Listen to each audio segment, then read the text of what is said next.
Hey, 30-06 John here, and today what I want to review and talk about are some bear attacks, but there was some, bad consequences of people either shooting themselves or other people. A lot of people practice on what's called a square range, where you're just shooting at a target and it's pretty static. But when you actually see a bear and it's charging you, emotions run high and things get hectic. And we'll talk about some ways to minimize and control that. So keep on watching, and I hope you enjoy the video. The first story happened last month in August. A hunter shoots his partner as both open fire on a charging Montana grizzly.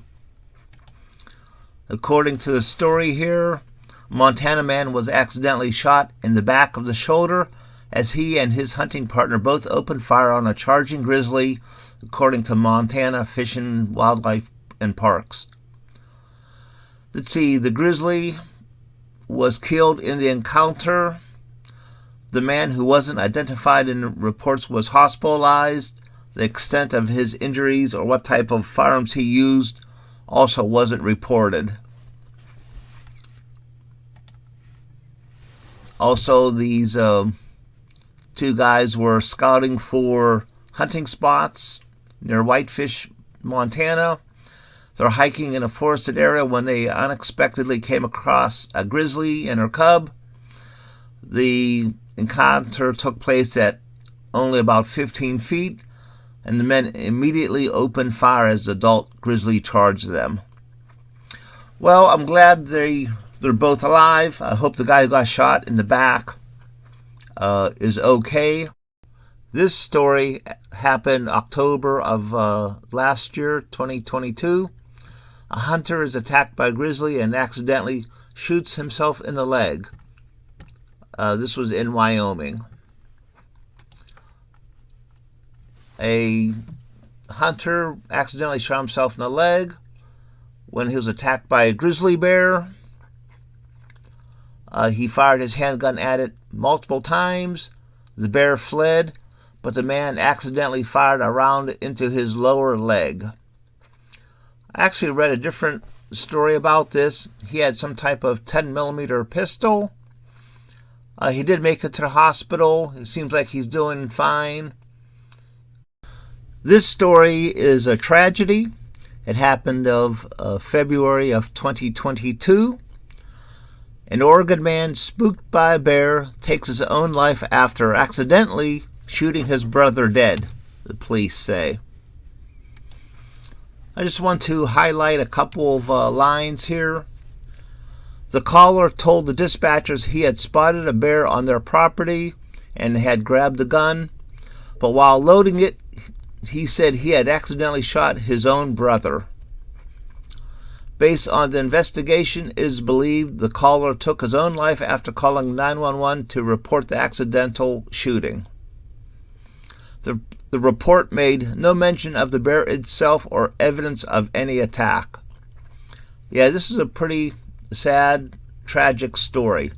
Doesn't say how old they were. That would be interesting to know, but still a sad story. What can you do to minimize these types of accidents? Well, have a plan. Not having a plan, when you see a bear, you get panicky and things become real hectic.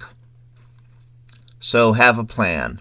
The state of Alaska has some good information under Living with Bears. Here's a screenshot from one of their websites information.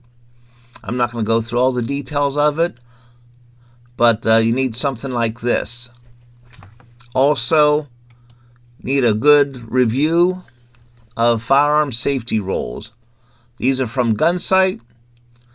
Very important. Just because you're in the middle of a bear charge or you see a bear doesn't mean that safety rules are ignored. Number 1, all guns are always loaded. Number 2, never let the muzzle cover anything which you are not willing to destroy. Number 3, keep your finger off the trigger until your sights are on the target. You don't save any time by putting your finger on the trigger when it's in the holster. Number 4, always be sure of your target.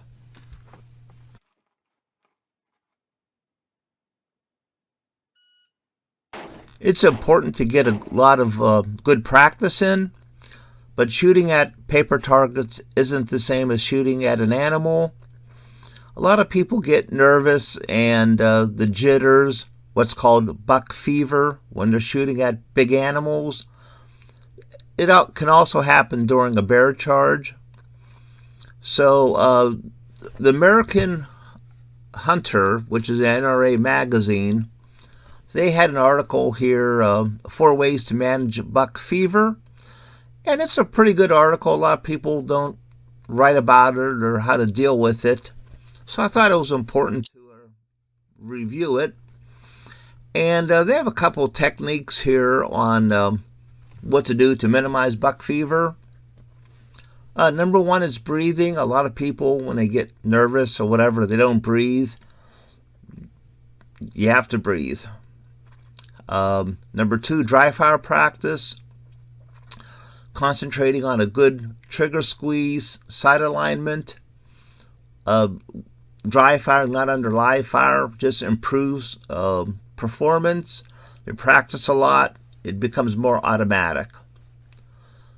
Number 3, mental visualization. When you shoot at a target, even though it's like a picture of a bear or just a circular target, you really have to think of that as a bear coming at you. When you think of it as that way, you put a little bit more effort into getting good hits. And number 4 is experience. People that have been through encounters with bears, big game hunters, they have a lot less tendency to have buck fever. Another excellent book that writes about this is The Principles of Personal Defense by Colonel Jeff Cooper. In it, principle number 5 is coldness, and if firearms are used, precision. In it, he says, you must keep your head. If you lose your cool under a deadly attack, you will probably not survive to make excuses. So don't bother to improvise any. Just keep your head. Anger, as long as it is controlled anger, is no obstacle to efficiency. This is very important. As I said earlier, a lot of people lose their cool, and even though Jeff Cooper wrote this for defense against people, it applies to bear attacks also.